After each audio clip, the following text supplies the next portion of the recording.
Alright, time to film something in the toy box. What is this?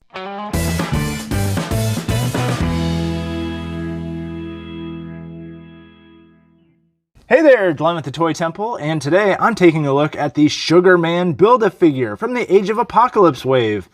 And this is officially the creepiest thing I've ever seen. Wow, this is way too creepy. So let's get into it.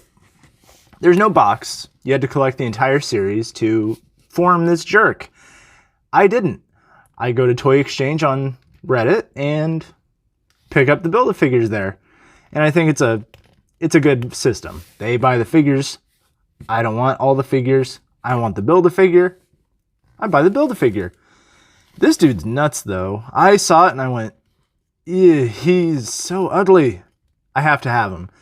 But let's take a closer look. So, first off, head articulation, none. Because he is literally the head and some legs and some arms attached to that head.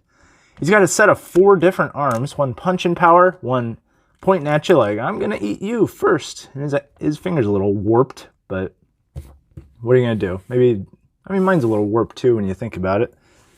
Up there, he's got the claw, sharp, pointy fingers, open hand, and then he's got a gripping hand, and it doesn't exactly hold his hammer very well.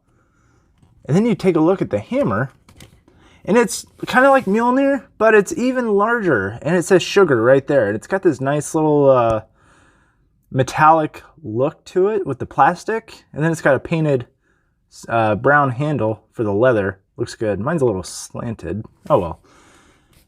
His wrist and the gripping hand don't want to hold on to it very well, but I guess it'll get the job done.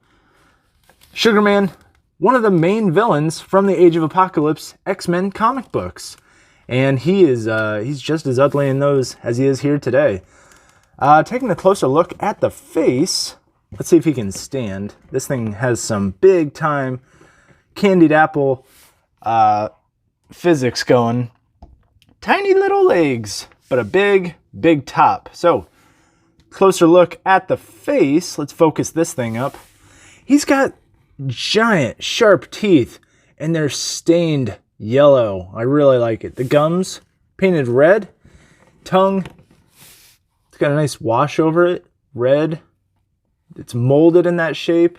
I mean, can you articulate a tongue?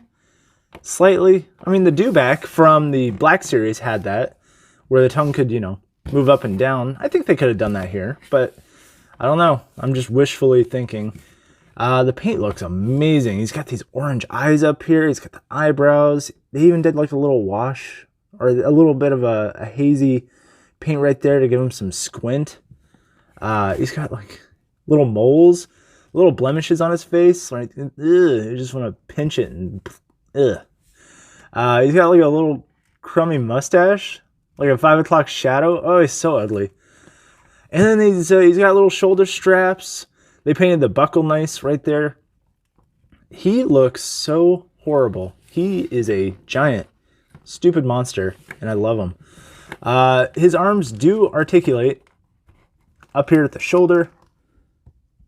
There we go. You can get a better look at it. Up here at the shoulder, they go 360. Almost, there we go, all the way around. It's got bicep swivel, double jointed elbows on each and every arm. Because really, are you going to make the same arm 4 different times? No, you're going to make 2 of the same arm and switch out the hands. Because that's the easiest way, really, when you think about it. Shoulders don't go all the way around on the bottom half. And if you look right here, you can see that he's missing his Sugar Man tattoo as well. But they molded in the arm hair.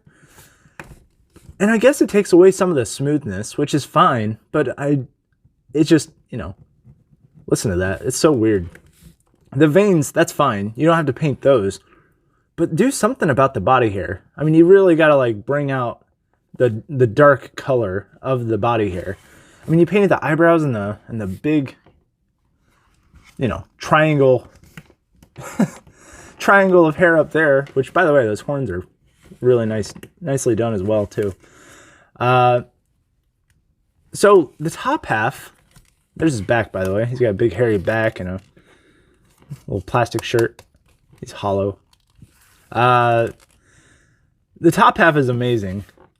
The bottom half, though, is where the character suffers. I mentioned it slightly before, but let's see if I can get him to stand. And this is one of the issues I had with him as I keep looking at him.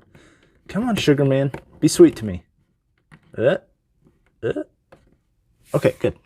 So, at the bottom, he's got weak legs, and they do not want to stand up at all.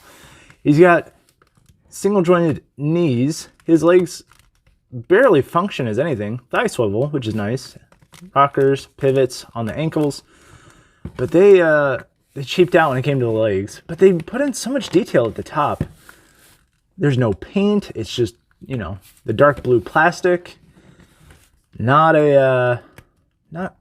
good. But they're unique. They're unique to this character, which I guess is nice. But when you cheap out, I mean, does it have okay, it does also have rotation at the knee, so I'll give it that. But you got Hasbro, you gotta put some stronger ankles for this dude, because he does not want to stand sometimes. But if you find the sweet spots, golly, that's an ugly dude. And here's your size comparison between Spider-Man, a basic Marvel legend, and Sugar Man. Let's take a moment and just realize how ugly this thing is. And I'm going to have to put him next to Magneto and Apocalypse and Sabretooth, because he is a villain of the X-Men. He's not in a possible future of the X-Men. So maybe, hopefully, Chuck and the rest of the X-Men can figure it out and make sure this future never happens. Oh, look at that. He's got little peg holes on the bottom of his feet. I guess that's something. Ooh, yeah. He's got accessories. He's got good paint. The figure suffers at the bottom, but overall, I'm going to give it a 4.5 out of 5. I really, genuinely like it. I know I keep teasing it about how ugly it is, but that's what makes it so unique. He's not your average action figure. And Hasbro did such a good job creating a monstrous, unique figure. I don't know how else they could have done it, but they did it in a really fantastic way.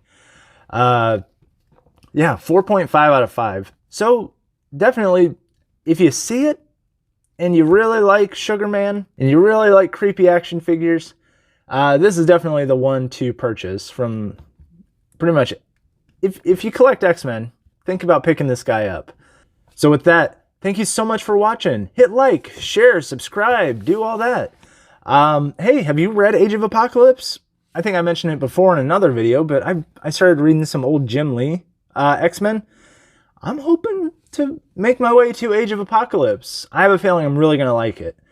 But, man, look at that tongue. Ugh, it's all over my hand now.